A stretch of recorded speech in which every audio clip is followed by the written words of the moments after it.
Good morning. তো সকাল সকাল রেডি হয়ে যাচ্ছি, একটা দাদার আজকে বিয়ে, তো সেই জায়গাতেই যাচ্ছি। দেখো গায়ে হলুদ শুরু হয়ে গেছে আর সব নিয়মকানুন আগে হয়ে গেছে। এখন বন্ধুরা মিলে একদম পুরো একদম চেপে দিচ্ছে বলতে গেলে। বন্ধু মানে তো ভালোবাসার সব তোলে, এগুলো সব ভালোবাসা ভালোই তো করছে। গায়ে তুই ভালো করে রং দে, তুই গিয়ে শুধু সাবান দিয়ে দিবি। আরে বেসন দিয়ে আছে, উঠে যাবে, চিন্তা নেই। বিয়ের সময় সব বন্ধু বান্ধবী, বোন ভাই সবার সাথে সেলফি টেলফি তুলছে। আর এদিকে বিয়ের নিয়মকানুন হচ্ছে কত সুন্দর, দেখো আগুন দিয়ে নাড়া দিয়ে কি একটা করছে নাপিতে। তো বেশ ভালোই লাগছে আর কি দেখতে। বিয়ে দেখতে কার না ভালো লাগে ভাই, সবারই ভালো লাগে। তো দেখছি আর কিছুক্ষণের পরেই বিয়ে করতে চলে যাবে, কেননা অনেকটা দূর যেতে হবে। ওই কারণে দিন থাকতে থাকতে বেরিয়ে পড়বে। আর এখানে সবাই আমরা আনন্দ করছি, মজা করছি, কিন্তু আমি কিন্তু বরযাত্রী যাব না, যেহেতু অনেকটা দূরের রাস্তা। ওই কারণে আমি আমার ভীষণ কষ্ট হয়ে যাবে।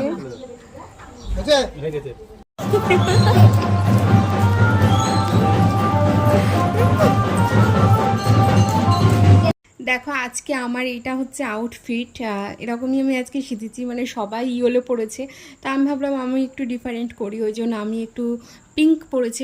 পিঙ্ক পুরো ম্যাচিং হয়ে গেছে। এই যে পুরোহিত মশাই চলে এসেছে, এখন সব নিয়মকানুন বলে দেবে। আর আমরা এক্ষুনি খাওয়া দাওয়া করে নেব, কেননা বললামই তো যে অনেকটা দূর যেতে হবে। এই যে সবাই খাওয়া দাওয়া শুরু করে দিয়েছে, শুরু কি শেষের দিকে বলতে গেলে।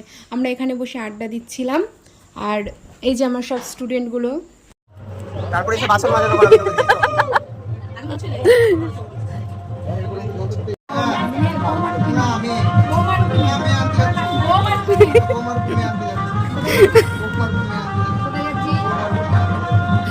শুনতে পাওয়া যায় আওয়াজ, বলো জোরে বলো, পরে আমরা রেকর্ড করে নিও ভয়েসটা।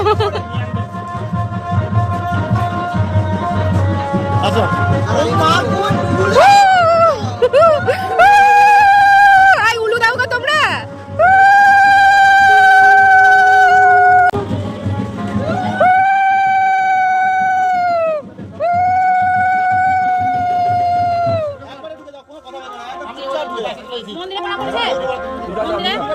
এইগুলো কি করবো?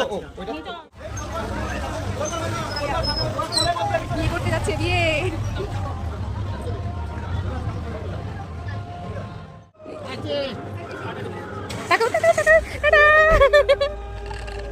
ঠাকুরের মন্দিরে প্রণাম করে নিও।